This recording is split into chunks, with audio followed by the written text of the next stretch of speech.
Medidas de controle de risco, desenergização.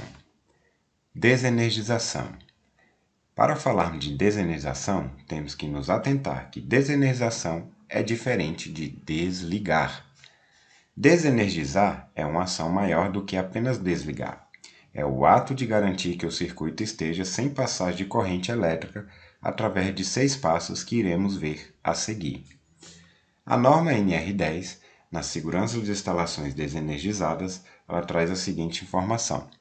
Somente serão consideradas desenergizadas as instalações elétricas liberadas para trabalho mediante o procedimento apropriado, obedecida a sequência abaixo, que são seccionamento, impedimento de reenergização, constatação da ausência de tensão, instalação de aterramento temporário com equipotencialização dos condutores dos circuitos, proteção dos elementos energizados existentes na zona controlada e instalação de sinalização de impedimento de reenergização. O seccionamento é o ato de abrir o circuito através de um dispositivo mecânico, mas somente isso não é suficiente para garantir que o circuito esteja desenergizado, pois os contatos dos componentes podem estar colados e não abrir. Tá? Os seccionamentos são como chaves em portas de quadro, chaves facas ou até mesmo o disjuntor. Impedimento de energização. O impedimento de energização é o ato de instalar provisoriamente algum dispositivo que impeça que alguém religue o circuito de forma acidental ou até mesmo intencional por outra pessoa não autorizada. Esses dispositivos são basicamente cadeados coloridos com placas de identificação de quem está fazendo a manutenção das instalações. Essas cadeados, por serem coloridos, era simplesmente para identificar o tipo de equipe que está no local, qual é a equipe que está fazendo manutenção.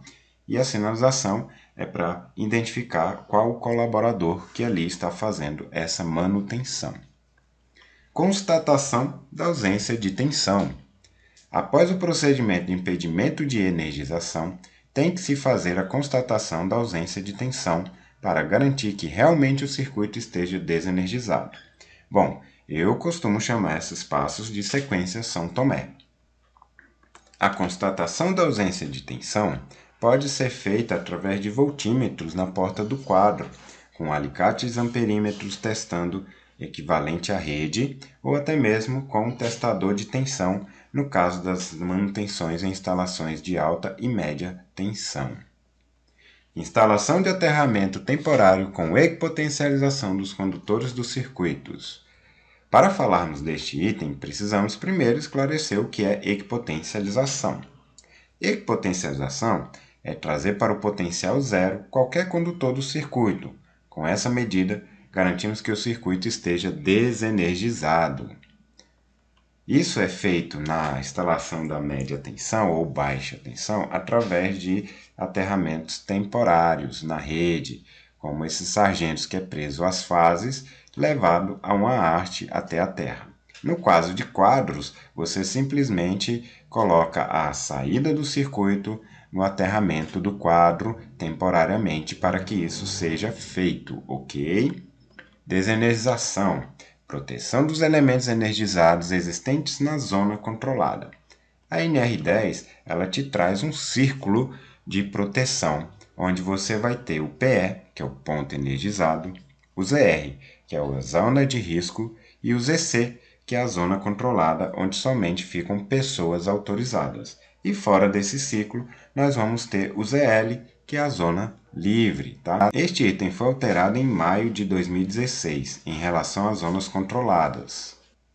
A NR10 nos traz uma tabela sobre a tensão e a distância de raio nos pontos da zona controlada e na zona de risco. Então, abaixo de 1000 volts, a zona de risco vai ter 20 centímetros de raio e a zona controlada 70 centímetros. Conforme for subindo essa parte de tensão, também vai subindo o raio, ou seja, o raio vai aumentando, tá? Então, esse raio tende a ficar maior com maiores tensões. Instalação da sinalização de impedimento de reenergização. São instalações de placas sinalizando para terceiras pessoas para que estejam ali no local um alerta para avisar que está em manutenção aquele problema. Porém, todo eletricista existe algum problema com esse tipo de sinalização por falta de respeito das pessoas. Uma placa que eu sei que funciona muito bem é justamente essa que todo mundo respeita. Quando você coloca ali que é perigo de morte e alta tensão, as pessoas respeitam, têm mais receio e fique longe. Obviamente, nós não queremos causar o pânico a ninguém. Nós queremos, de fato, realizar o trabalho de uma forma muito mais segura, de uma forma muito mais democrática, sem que podemos ferir ninguém, né? A vida de terceiros ou até a nossa própria vida por fato de ter curiosos ali no local.